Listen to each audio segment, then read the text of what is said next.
You, John Fitzgerald Kennedy, do solemnly swear. I, John Fitzgerald Kennedy, do solemnly swear. That you will faithfully execute the office of President of the United States. That I will faithfully execute the office of President of the United States. And will, to the best of your ability. And will, to the best of my ability. Preserve, protect, and defend the Constitution of the United States. Preserve, protect, and defend the Constitution of the United States. So help you God. So help me God.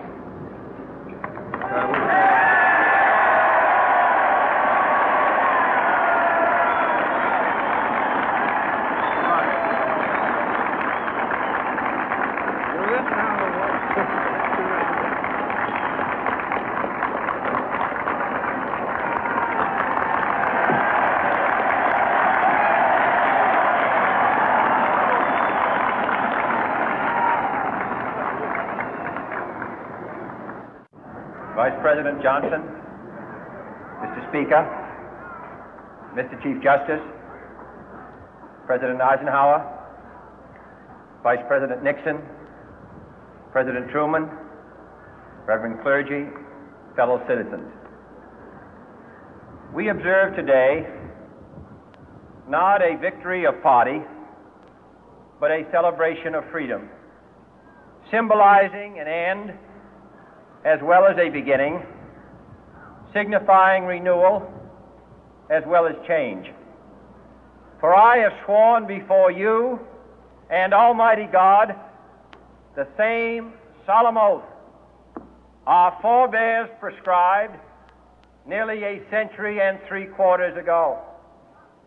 The world is very different now, for man holds in his mortal hands the power to abolish all forms of human poverty and all forms of human life.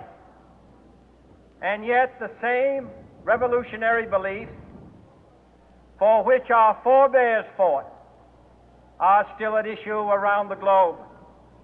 The belief that the rights of man come not from the generosity of the state, but from the hand of God. We dare not forget today that we are the heirs of that first revolution. Let the word go forth from this time and place to friend and foe alike that the torch has been passed to a new generation of Americans born in this century, tempered by war, disciplined by a hard and bitter peace, proud of our ancient heritage, and unwilling to witness or permit the slow undoing of those human rights to which this nation has always been committed and to which we are committed today at home and around the world.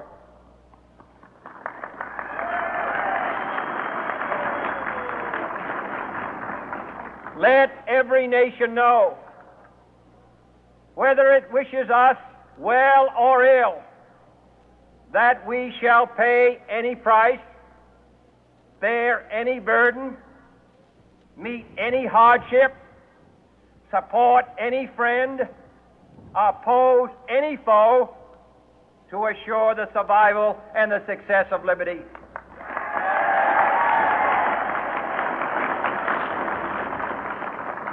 This much we pledge and more.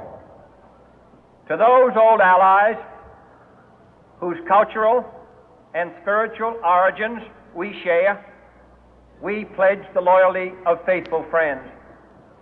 United, there is little we cannot do in a host of cooperative ventures. Divided, there is little we can do, for we dare not meet a powerful challenge at odds and split asunder. To those new states whom we welcome to the ranks of the free, we pledge our word that one form of colonial control shall not have passed away merely to be replaced by a far more iron tyranny.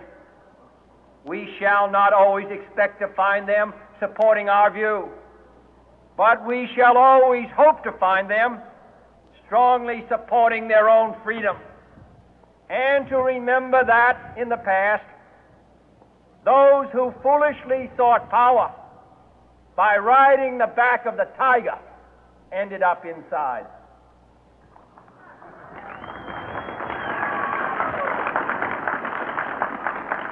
To those people in the huts and villages of half the globe struggling to break the bonds of mass misery, we pledge our best efforts to help them help themselves for whatever period is required, not because the communists may be doing it, not because we seek their votes, but because it is right.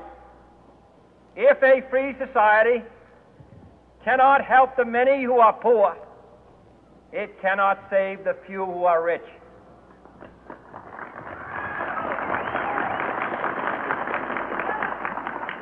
To our sister republics south of our border, we offer a special pledge to convert our good words into good deeds, in a new alliance for progress, to assist free men and free governments in casting off the chains of poverty.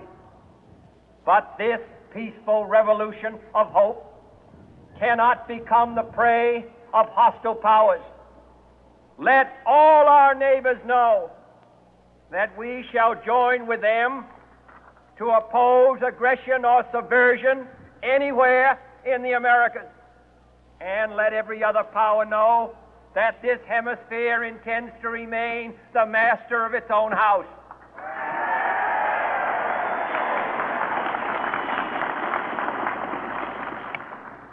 To that world assembly of sovereign states, the United Nations, our last best hope, in an age where the instruments of war have far outpaced the instruments of peace, we renew our pledge of support to prevent it from becoming merely a forum for invective, to strengthen its shield of the new and the weak, and to enlarge the area in which its writ may run.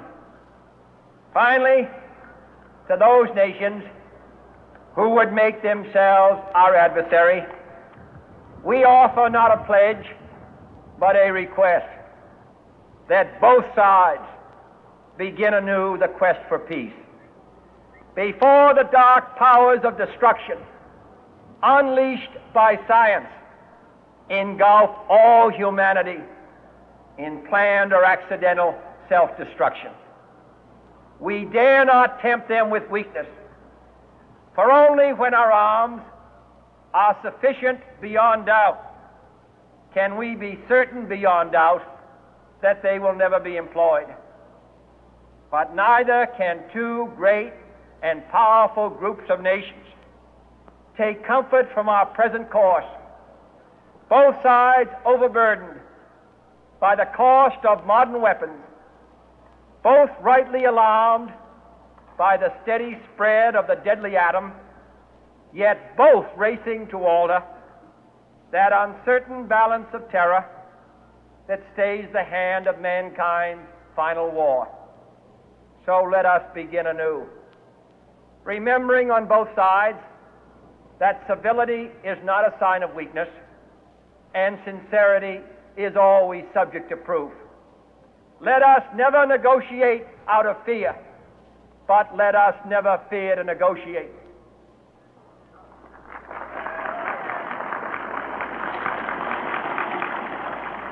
Let both sides explore what problems unite us, instead of belaboring those problems which divide us.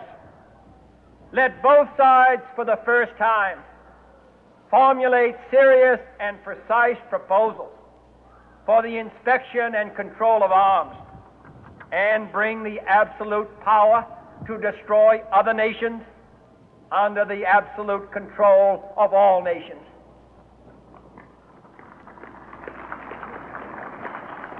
Let both sides seek to invoke the wonders of science instead of its terrors. Together, let us explore the stars, conquer the deserts, eradicate disease, tap the ocean depths, and encourage the arts and commerce. Let both sides unite to heed in all corners of the earth the command of Isaiah to undo the heavy burden and let the oppressed go free. And if a beachhead of cooperation may push back the jungle of suspicion, let both sides join in creating a new endeavor, not a new balance of power, but a new world of law, where the strong are just and the weak secure and the peace preserved. All this will not be finished in the first 100 days, nor will it be finished in the first 1,000 days, nor in the life of this administration, nor even perhaps in our lifetime on this planet. But let us begin.